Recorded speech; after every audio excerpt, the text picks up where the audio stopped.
மண் சக்தியே போற்றி, வனதுர்க்கையம்மன் சக்தி பீடமே போற்றி, வனதுர்கா தேவியே போற்றி. நாம் வனதுர்க்கை என்ற சக்தி பீடத்தில் வனதுர்க்கை சேனலில் நிறைய விதமான மாந்திரிகம் எப்படி முறைப்படி பண்ணுவது, மாந்திரியத்தை எப்படி முறைப்படி செய்வதுங்கிறது ஏற்கனவே நம்ம பதிவு பண்ணியிருக்கோம்.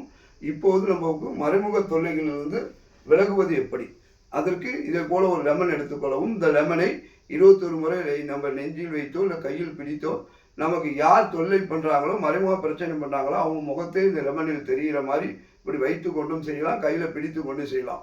செய்யும்போது மனசார 21 முறை சிவைய பேதனம் 1 சிவைய பேதனம் 2 21 முறை உச்சரித்த பிறகு இந்த லெமனை 9 பீஸாவோ 12 பீஸாவோ அறிய வேண்டும். கட் பண்ணும்போது அவங்க சிவைய பேதனம் 1 சிவைய பேதனம் 2 இப்படி சொல்லி கட் பண்ணணும். கட் பண்ணும்போது யார் நமக்கு தொல்லை பண்ணுறாங்களோ அவங்கள நினைத்து கட் பண்ணணும். கட் பண்ண பிறகு இதை ஒரு புளியா மரத்துலேயோ இல்லை ஒரு வேப்ப மரத்து வேலையோ போட்டுட்டு வந்துட வேண்டும்.